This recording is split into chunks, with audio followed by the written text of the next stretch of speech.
To Giant TV. Glad you could be here. And I do this every Tuesday, 9 a.m. California time. So stay in tune to this. And it's a way of giving back, adding value. And I'm the president, founder of Giant Jacks Media. We're helping other businesses, solopreneurs, entrepreneurs, business coaches to grow and nurture, stand out, make a lot of noise. And this is a mechanism I have for just adding value and hoping you walk away with something that can help you with your own business. So today I'm really excited about this. I'm getting into your inner sales funnel. And, sales funnel can have a negative connotation. Sales funnel's a good thing. And the more you can understand about what your sales funnel is, how to embrace it, then the better you can manage it and win. And so let's get into it.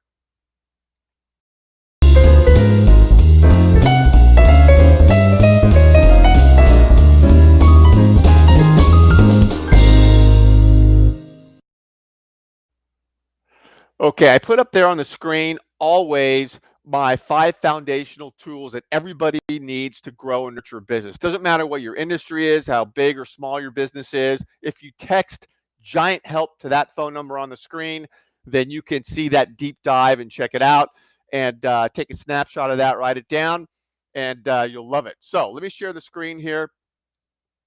All right. Let's get into your inner sales funnel. I want to show you what a sales funnel is and walk through the steps and how to just own this puppy. Okay, first of all, when you're talking about selling and marketing, building your business, it's really important to understand the difference between outbound and inbound when it comes to your leads. And it just you have different conversations with outbound versus inbound leads, and you move them through the funnel in different ways. And so uh, let me touch base on this. So outbound, obviously, you're reaching out to the prospect. You've niched down. You're reaching out, and it's a cold outreach. And so what's important to understand is that when you get into conversations with an outbound lead, they don't oftentimes realize they even have an issue that you're trying to solve. So you know your audience, you've niched down, you know the challenges, the opportunities they're facing. So you know what what they need, and you have the solution, but they don't know it. So your conversation with them, an outbound lead, initially you can't go right into your solution because they don't know you, they don't know have a problem. So you have to build credibility in that process. You've got to get them to know, like, and trust you, and you've got to work with them to identify the opportunity or challenge that they have. So you've got to, take them by the hand through conversation, through profiling, through discussion, getting to know each other. You've got to come to that oftentimes together, and then really make them aware of and articulate the issues they have. And so your focus is on why you and why you are the expert, why you're different than everybody else, and all the good things about you. So really getting to know them, and then being an empathetic listener is really listening to them, understanding, letting them talk. So we all get it, right? It's the rapport building, big, huge focus on that. And then after that, as you develop that, and that could be over a series of calls, could be on one call, depending on your process and what you're offering. But after that, then secondarily is the focus on the solution. Is once you build that trust, likability, and build yourself as the authority, then you get into the solution. So that is the outbound lead. The inbound lead, very, very different. They already know they've got an opportunity or a problem or a challenge they need to address. So they're aware of it. Now they're looking for a solution to that. And so they found you, through your marketing efforts or Google or however they find you on LinkedIn, whatever it is, they found you. They know they got a problem. So they are specifically looking for a solution to address the problem they have. And so this conversation and this process is very different. This is less about you having to build yourself up as the expert. They already know you're the expert because they found you, and that is built in to a certain level.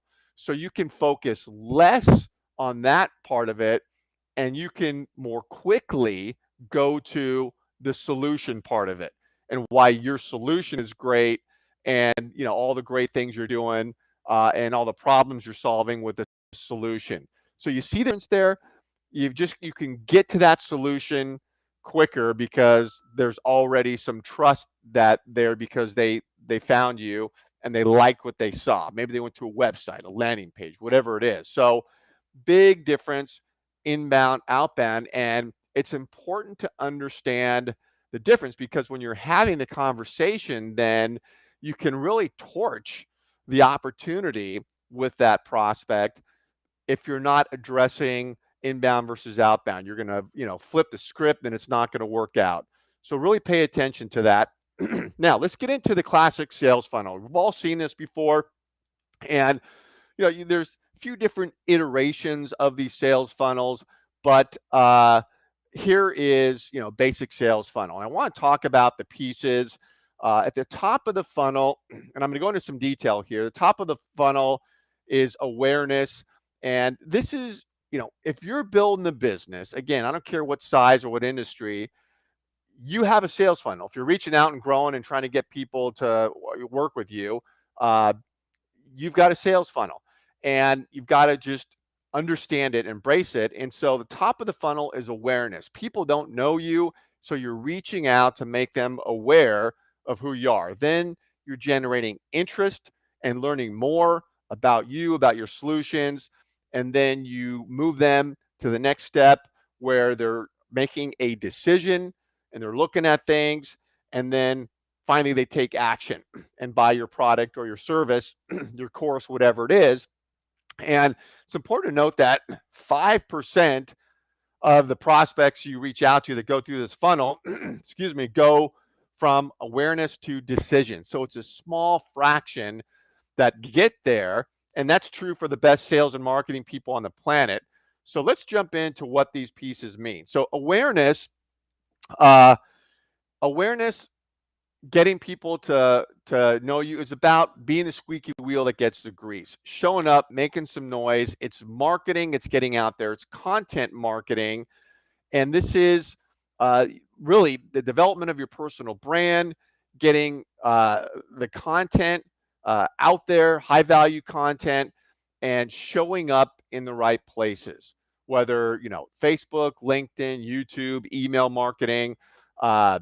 Email's huge, very, very useful tool. It's one of my 5 foundational elements we all got to have. SEO, next level, search engine optimization, and so that can work. But sort of a next level beyond my 5 tools. Virtual events. This is another awareness tool, doing online virtual events, LinkedIn events, using LinkedIn Live, and getting out there and showing up and being present. And so, when it comes to awareness, this is not selling, the asking somebody to do something. This is the marketing, and selling and marketing go hand in hand. Obviously, very different. Selling's the short game of asking. This is marketing, which is the long game. See me, see me, see me. And so we all got to be out there in a big way. And big companies, whether it's Johnson and Johnson or Pepsi or whatever, they're not ever going to say, "Well, we're not going to market." And I'm thinking of Verizon too, because I've just seen a zillion Verizon ads with that woman on there. But marketing, marketing, marketing. You and me, we also have to market. So this is awareness. Now, the next step of the funnel is generating interest. So now people are aware of you, they see you, but now how do you get them interested in actually learning more and taking time to check you out? Well, It's by making sure that your awareness campaigns, when you're getting out there, you're doing it the right way. You're providing high value content. So you're teaching, you're educating. You've got to understand, of course, your community, your target niche, and the issues they have going on, and speak to those issues. Put yourself in their shoes and develop your content around that. It's got to be original content, sharing other people's content, Warren Buffett articles, Inc. magazine articles. Those can serve a purpose. They have a place, but if you're doing that all the time or too much, it doesn't do anything for you and building yourself up as the authority. Uh, you shouldn't be sharing other people's content all the time. But so it's value-based content that generates interest. It's things like an ebook. Even having that out there uh, in the right way, the way you set that up, the way you deliver it, can be great at generating interest, especially if you've niched and you're targeting. You've got an ebook that's short, to the point, easy to read, directly on something that people care about, your audience. That's great. Videos, if you watched me before, you know I'm huge on video. Just one of the 5 tools, again, that you got to have is you need to have video integrated into the growth and nurture of their business. And if you're not using video in some capacity, you're sitting on the sidelines. You're just not in the game. And the stats are out on video. Video's exploded. Your clients and prospects, CEOs, C-suite executives, professionals, they want to learn about your product or service by watching a video. They want to learn about you by watching a video.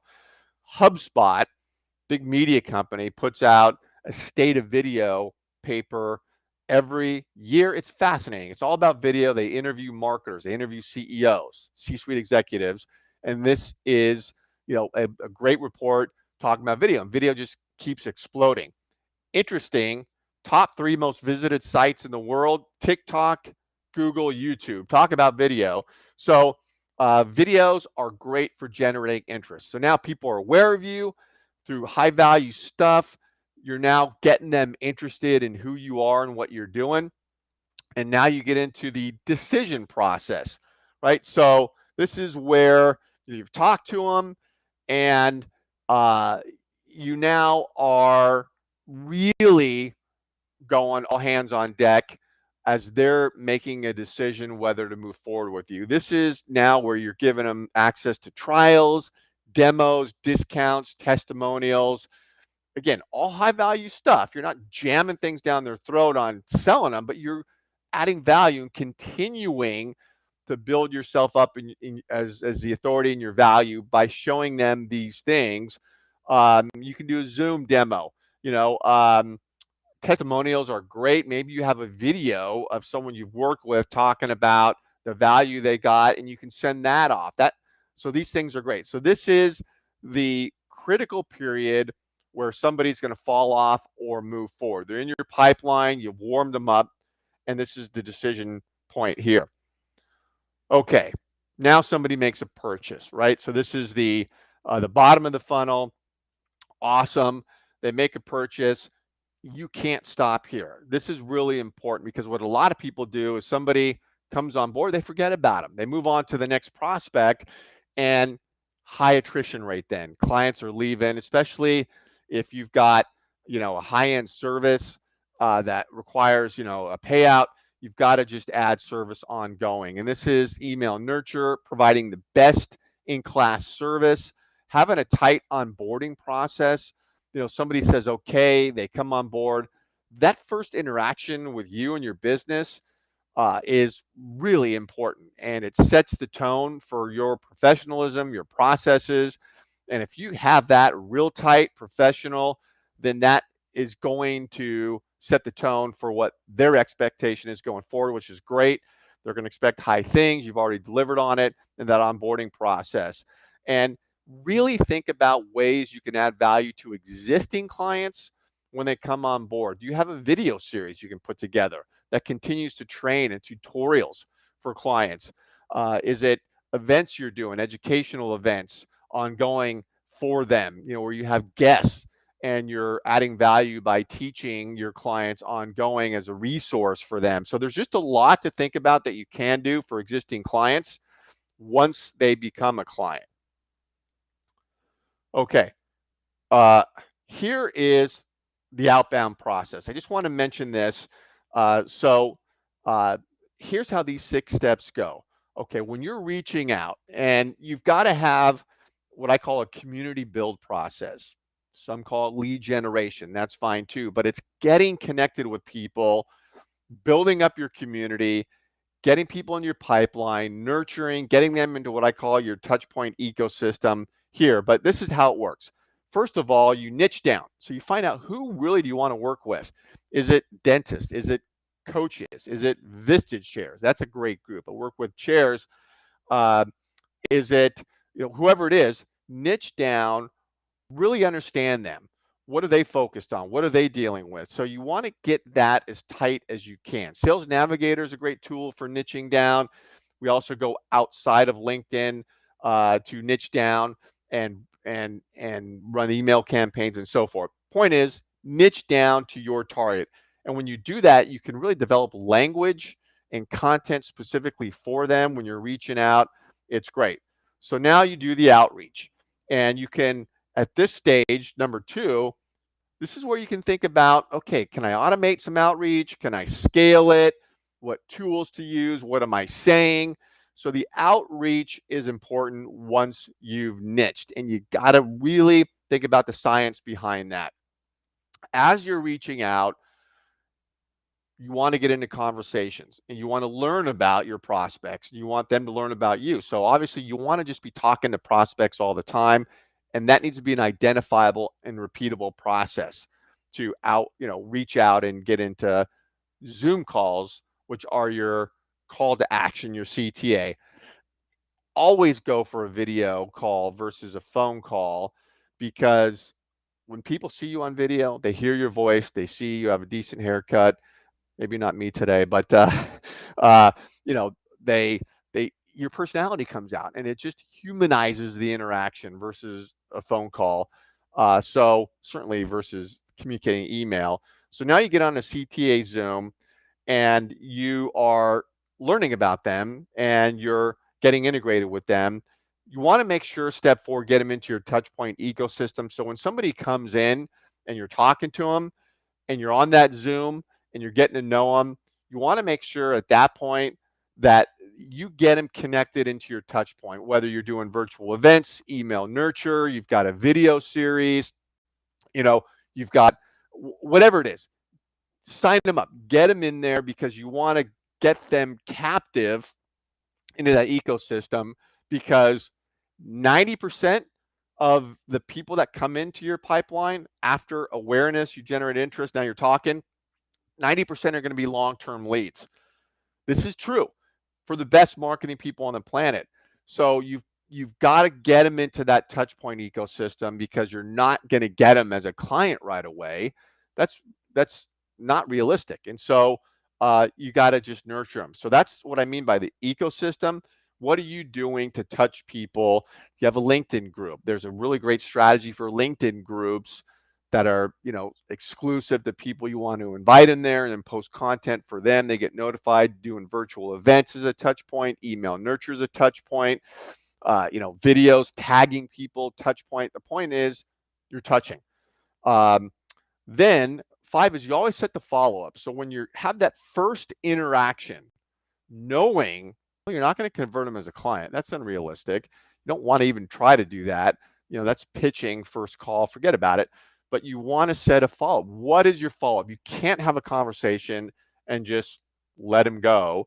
You've got to have a specific follow up after that. Maybe it's to do a demo, if really they seem like, okay, they're interested and you're talking about what you do, and they say, hey, well, let me show you, let's do a demo, I'll show you exactly what I do. That can be great. That can be a second longer Zoom, share screen, show demo. It can be you're having a follow up to shoot a video with them, have them on a show. I set everybody up with a show, have them on that, but keep the dialogue going. Have a set follow up, whatever it is, however it works for what you're trying to accomplish. And then as you have that next follow up, and you're getting educated more on each other, at some point, there soon thereafter, you start moving into the ask phase where you're asking them, you know, about working together, collaborating, whatever your ask is. That's where you start really moving into the ask phase. And so you got to piece these steps together and make sure they integrate, they work for the common goal, and most importantly, that you understand your sales funnel and how to interact with people every step of the way. So, again, 5 foundational tools on the screen there. Text, giant help to that number. You'll get a deep dive on the 5 I'm talking about for every business I'm building out. Those are the 5 that I use. Works for any industry. Check that out. And as always, you can always reach out to me. My contact information is around here. We're streaming this everywhere: YouTube, Facebook, LinkedIn, I probably Twitter. It's out there. So awesome to have you here. We'll see you next time.